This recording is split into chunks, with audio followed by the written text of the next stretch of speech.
नमस्कार मित्रांनो, माझ्या ब्लॉगमध्ये तुमचं स्वागत आहे। श्री स्वामी समर्थ। आता जवळ दिवाळी आली आहे, मग ते दिवाळीनिमित्त आम्हाला किराणा वगैरे भरायचा होता, म्हणून आम्ही किराणा वगैरे भरायला डिमांडमध्ये चाललो आहे।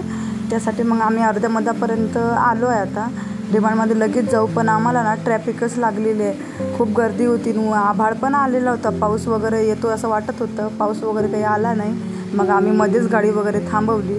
परीला नाश्ता वगैरे करायचा होता, मला पण करायचा नाश्ता वगैरे। मग नंतर आम्ही नाश्ता वगैरे करायला गाडी थांबून नाश्ता करायला निघालो आहे। तिथं गेलो आहे आणि नाश्ता वगैरे करायचा होता, तर काय घ्यायचं मग बघत होतो। त्यानंतर मग परीश पप्पानी मूग भाजी वगैरे घेतले, मला वडापाव घेतला आणि परीला पण वडापाव वगैरेच घेतला आहे। आणि त्यानंतर मग आम्ही नाश्ता वगैरे करून डिमांडमध्ये जायला निघालो। बघू शकता तुम्ही डिमांडमध्ये किती ऑफर वगैरे चालू आहेत आणि डिमांडमध्ये पण खूप गर्दी आहे दीपावलीच्या नवीन नवीन डेकोरेशन सामान पण आलेलं आहे डिमांडमध्ये।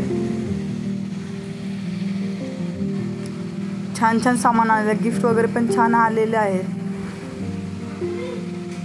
तुम्ही पण दिवाळीचा किराणा वगैरे भरला आहे का? नक्की मला कमेंटमध्ये सांगा। चॉकलेट बघा, तुम्हाला जर गिफ्ट वगैरे भाऊबीजला द्यायचं, तुम्हाला बहिणीला पण छान आहे द्यायला। चौरंग वगैरे पण छान आहेत, चौरंगावर डिझाईन पण खूप छान आहेत, खूप चांगले चांगले डिझाईनचे चौरंग आहेत। पूजेला वगैरे लागलं आहे तर मला आवडला होता, पण माझ्याकडे ऑलरेडी होता, म्हणून त्यानुसार मी काही घेतला नाही आहे। माझ्या घरी आहेत 4-5 आहेत चौरंग।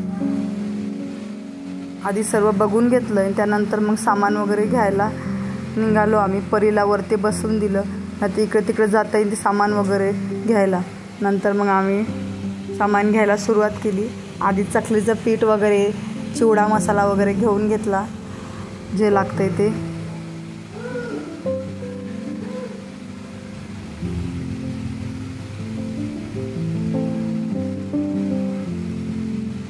थोडं आम्हाला जास्त सामान भरायचं म्हणून आम्ही दुकानमध्ये गेलो नाही, इकडेच आलो।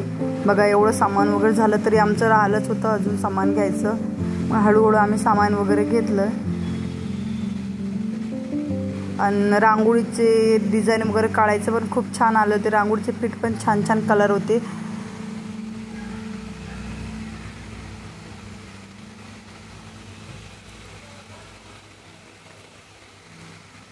मला आवडलं होते रांगोळी वगैरे काढायचं, घेतलं आहे मी। डिझाईन वगैरे छान निघते त्याच्यामध्ये, म्हणून ते पण एक घेऊन सामान वगैरे घेतलं आणि घरी जायला निघालो।